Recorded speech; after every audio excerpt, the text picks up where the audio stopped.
pouquinho de mel, que de um dia para o outro melhora.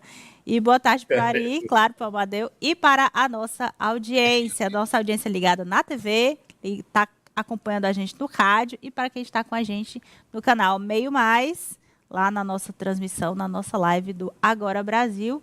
Aproveita e já vai se inscrever logo lá no nosso canal. É Agora Brasil TV Meio, você encontra. O Amadeu já avisou aqui, mais de 15 mil inscritos lá ligadinhos com a gente. Agora Brasil, agora Brasil.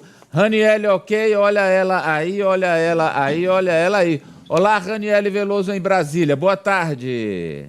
Boa tarde, Amadeu, a você e a todos que nos acompanham ao vivo, direto de Brasília.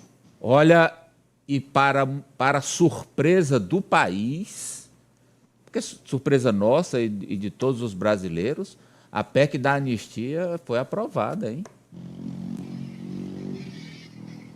Foi aprovada, Raniele, conta aí. Sim, Amadeu, foi aprovada, realmente para surpresa de 0 pessoas.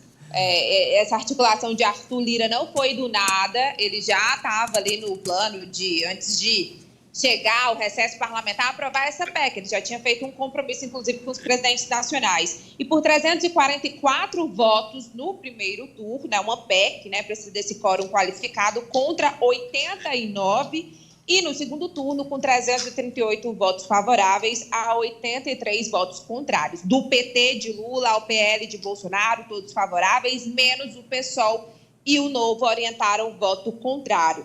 De acordo com a proposta, Amadeu, fica na Constituição os 30% do fundo eleitoral para os negros. É um retrocesso em relação à decisão do Tribunal Superior Eleitoral, que previa a proporcionalidade dos candidatos e a distribuição do fundo eleitoral. Ou seja, dos 5 bilhões das eleições de 2022, metade deveria ir para os pretos e pardos.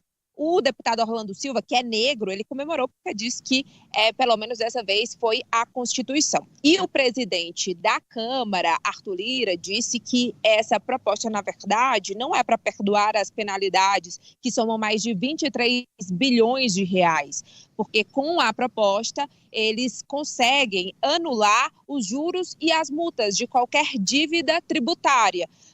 E eles também conseguem abrir um espaço para o refinanciamento, o refis, que tem até 180 meses para pagar.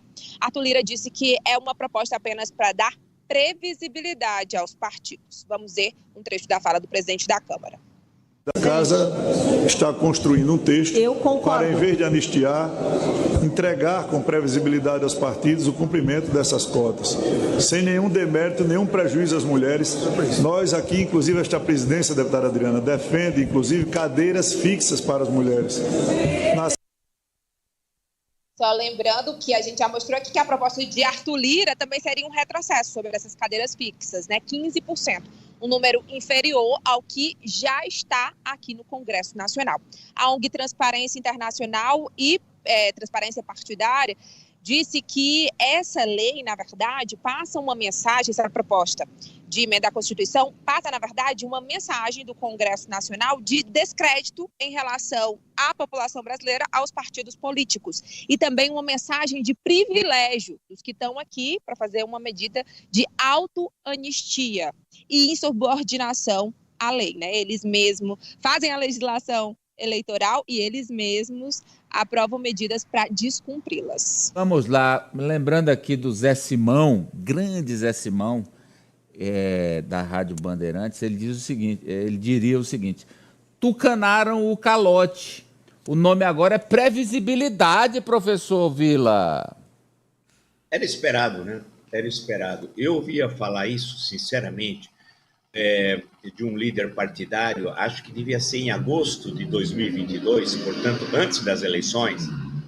Ele já tinha me dito que eles estavam com dificuldades de fazer a distribuição de recursos do fundo eleitoral, mas que isso já estava tudo resolvido, que eles fariam lá na frente a anistia. O lá na frente foi agora, em 2024, no mês de julho. Então, veja que era uma coisa já acertada 2 anos antes, que todos os partidos, na verdade, com raríssimas exceções, sabiam que não ia cumprir.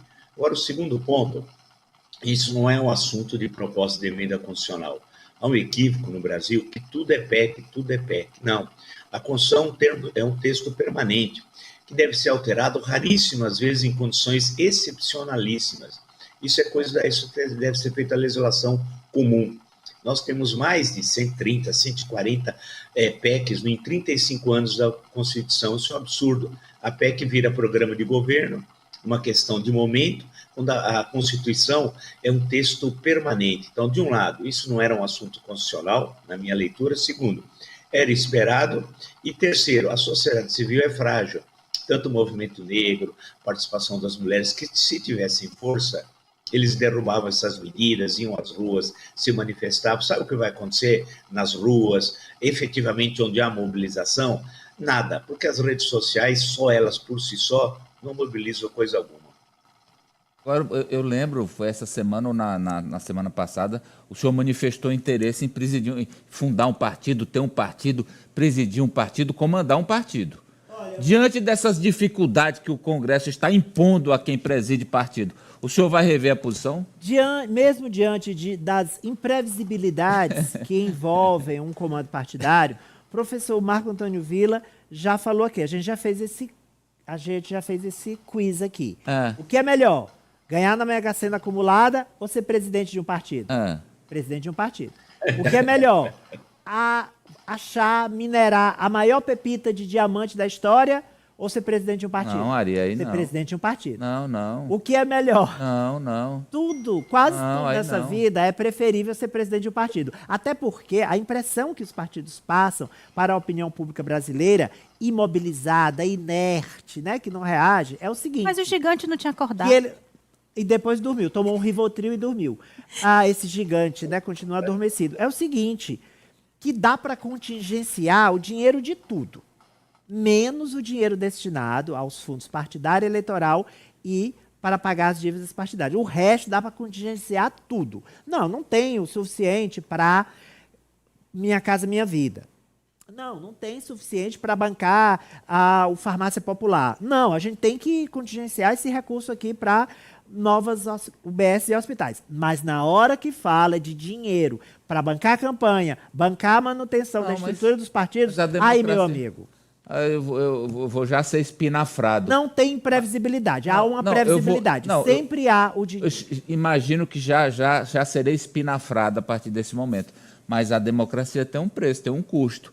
O problema é que hoje está desvulnerado. O problema é o custo. Não, mas é porque... Que a democracia tem um custo, é óbvio. Tem que ter, o TSE... Não, mas é porque o senhor está agindo como se... O TSE não pode fazer uma eleição sem gastar. Claro, mas o senhor está falando tudo isso como se estes custos devessem ser zero. Não podem ser zero. Porque eles não podem ser ilimitados como são hoje. Eles não podem ser... Eles não podem ser...